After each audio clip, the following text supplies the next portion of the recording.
আমার চ্যানেলে তোমাদের সবাইকে স্বাগত জানিয়ে আমি শুরু করছি আজকে সকাল সকাল নতুন একটা ব্লগ।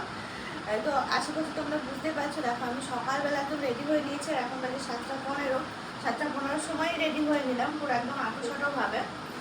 এখন আজকে যাচ্ছি আমার একটু এমসে আমার লাস্ট চেক আপ রয়েছে, তো সেটার জন্য লাস্ট টেস্ট রয়েছে, তো সেটার জন্য আর কি যাচ্ছি। এই টেস্টের পরে আমি হাতে পেয়ে যেভাবে আমি জানতে পারবো আমার ডেলিভারি কবে হবে। মোটামুটি একটা জানতে পেরেছি, তা বাদেও ফাইনাল হবে। আর সামনে আবার যেদিন আমি চেক আপ মানে ডাক্তার দেখাবো, এই টেস্টের পর যে দিন রিপোর্ট দেখাতে হবে সেটাই লাস্ট চেক আপ। হ্যাঁ তাই তো? হ্যাঁ, লাস্ট চেক আপ কিনা জানি না, লাস্ট এই চেক আপটা, এই টেস্টটা লাস্ট। আর হচ্ছে তারপরে ডাক্তার দেখাবো, তাহলে তো আমি জানতে পারবো যে আমার ডেলিভারি ডেটটা কবে। তো তোমাদেরকে অবশ্যই জানাবো। চলো, হ্যাঁ আজকে আর সময় নেই, এবার তাড়াহুড়ো করে বেরিয়ে পড়বো। আমি আর বাবা দেখা করেছে সাংঘাতিক ভারী, তারও একটা কারণ আছে, সেটাও তোমরা পরে জানতে পারবে ব্যাগটা কেন এত ভারী হলো। তো আপাতত এখন যাওয়া যাক তারপরে।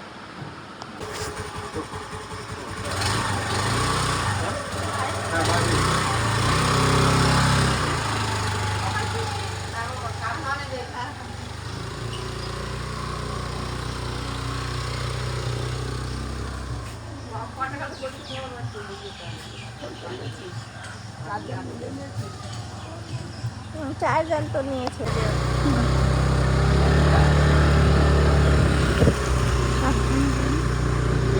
সিঙ্গেল গাড়ি চালিয়ে পেট্রোল আছে এখানে? হ্যাঁ তাই। একদম শুরু হয়ে গেল। দোকানে পেট্রোল আছে? আজকে বাবা গাড়িতে পেট্রোল ভরতে ভুলে গেছে, আর হঠাৎ করে রাস্তায় এসে বাবার মনে হলো যে একটু পেট্রোলের দরকার। ভাগ্যিস দোকানটা খুলেছিল, কারণ এখন তো অনেকটাই সকাল।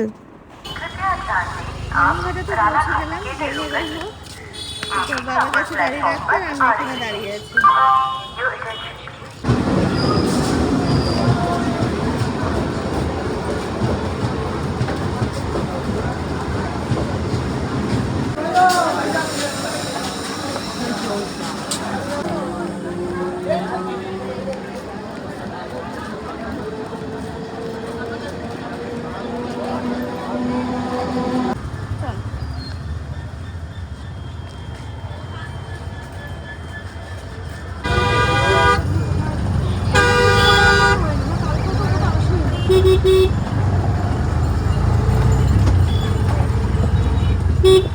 প্রতিদিনের মতো আজকেও আমরা কল্যাণী স্টেশন থেকে বেরিয়ে অটোই ধরেছিলাম।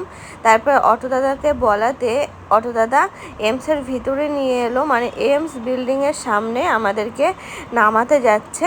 তো যাক, একদিক থেকে ভালোই হলো, ওই বেশ কিছুটা, অতটা হেঁটে আসতে হলো না বাইরে থেকে ভিতর পর্যন্ত।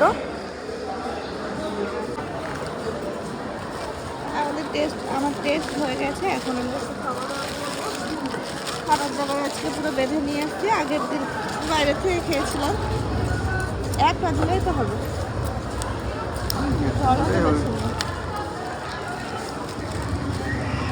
আগে একবার খেয়েছিলাম, পায়েস দিয়েছিল মা, সেটা খেয়েছিলাম। আর এখন এই যে ভাত নিয়ে এসছি, যে ভাতটা খাবো। আজকে অনেক খাবার দিয়ে দিয়েছে।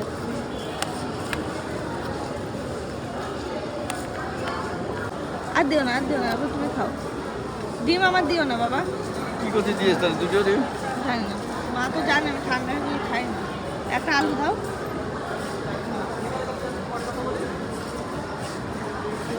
ব্যাস, এত ভাত আমি খাবো না। চা খাও।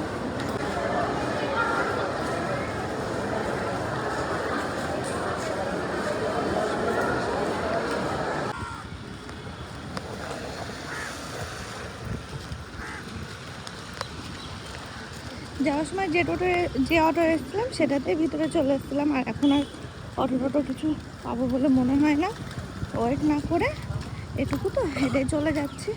বাবা যদি ট্রেনটা পেয়ে যায়, এই ট্রেনটা, সেই জন্য। আর যদি না পায় আর কি করা যাবে, পরের ট্রেন ধরবো।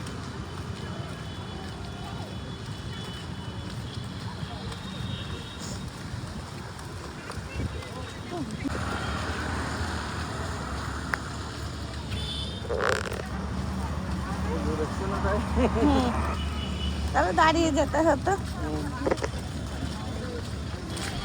আমাদের বাড়ি থেকে এমসটা যেহেতু অনেকটাই দূরে, তো জানি না আর কদিন আমাকে ডেলিভারির আগে আসতে হবে। তবে হ্যাঁ, মনের মধ্যে কিন্তু একটা আনন্দ কাজ করছিল। আর আজকে যে টেস্টটা আমি করাতে এসেছিলাম এটা হচ্ছে লাস্ট স্ক্যান। তো এটা আমি করিয়ে গেলাম। নেক্সট দিন আমি রিপোর্ট নিয়ে ডক্টর দেখাবো, প্লাস আমার ডেটও আমি পেয়ে যাব, ডেলিভারি ডেট আশা করা যাচ্ছে। তো সেই দিনের অপেক্ষায় আর মনের মধ্যে আর একটা আনন্দ কাজ করছে, কারণ আজকে আমি অন্য এক জায়গায় যাচ্ছি। কোথায় যাচ্ছি দেখতে হলে কিন্তু পুরো ব্লগটা দেখতে হবে। স্টেশনে চলে এসেছি, বসেও আছি। না, আগের ট্রেনটা পাইনি, পরের ট্রেনের জন্য অপেক্ষা করছি।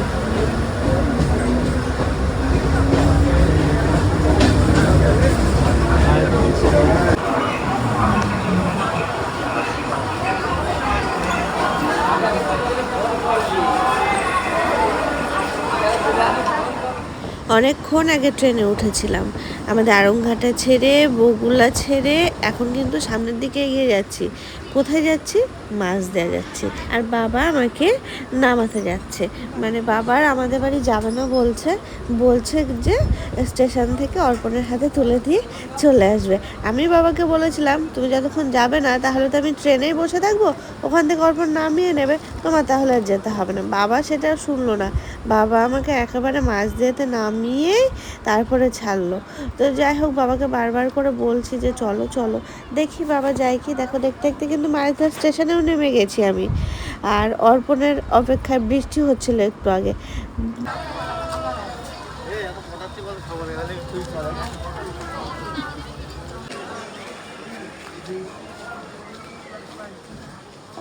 বাবা এখন চলে এসছে, তো বাবা এখন যাবে না বলছে আমার বাড়ি।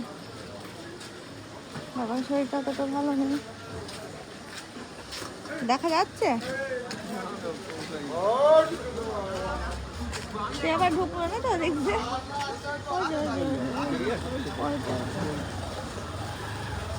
ওষুধ নিয়ে নিও।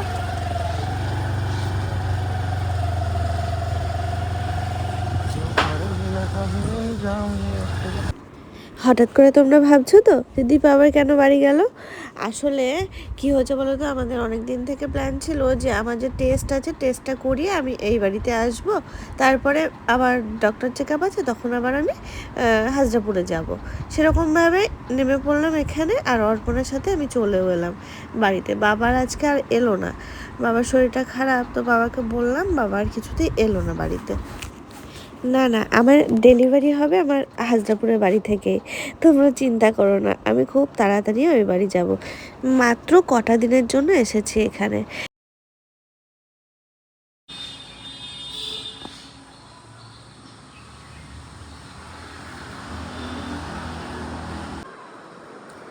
ঘরে চলে এসেছি, অর্পণ আমার আগ দিয়ে এসেছে, তো আমি উপরে এসে দেখছি, আমি নিজেই অবাক হয়ে যাচ্ছি, এত সুন্দর পরিষ্কার করে রেখেছে। আমি সত্যি সত্যি ভাবতেই পারিনি বাড়ি ঘরে এত পরিষ্কার করে রেখেছে অর্পণ। তাছাড়াও দাঁড়াও তোমাদের দেখাই, দেখো আমাকে ফোন করে বলছে তার জন্য আমি ফুল নিয়ে রেখেছি। এই যে অরিজিনাল ফুল, আমার দেখেই খুব ভালো লাগছে। খাবার দাবার সবই উপরে চলে এসেছে, আমার ব্যাগ ট্যাগ সব অর্পণ নিয়ে এসেছে। এখন আমি একটু ফ্রেশ হয়ে নেবো, নিয়ে খাওয়া দাওয়া সারবো। আর বাবা আসলো না কিছুতেই, মা অনেক রান্না করে রেখেছিল বাবার জন্য, বাবা আসলো না, বাবার শরীরটা একটু মানে ঠান্ডা লেগেছে, বাবা চলে গেলে আমিও বেশি আটকালাম না, যে তাহলে বাড়ি যাক, বাড়ি গিয়ে তাহলে একটু রেস্ট নিতে পারবে, সেই জন্য আটকালাম না। বৃষ্টি টিষ্টি হচ্ছে তো। দেখতে দেখতে দেখো বেজে গেল 8:05। এই যে আমি ঘুমিয়ে এখন উঠলাম। সন্ধেবেলা ঘুমাতে নেই, কিন্তু অর্পণা যেহেতু ঘুমাচ্ছিল, ডাকার কেউ ছিল না। তার আজকে যেহেতু একটু ক্লান্ত ছিলাম, এক জায়গা থেকে এলাম, তো ঘুমিয়ে এই উঠলাম। উঠে এই যে তোমাদের একটু দেখাচ্ছি, অর্পণকে ডাকার চেষ্টা করছি, ও তো কিছুতেই উঠছে না, এখন ঘুমাচ্ছে। দেখে একটু কিছু খাওয়া দাওয়া করতে হবে আর কি।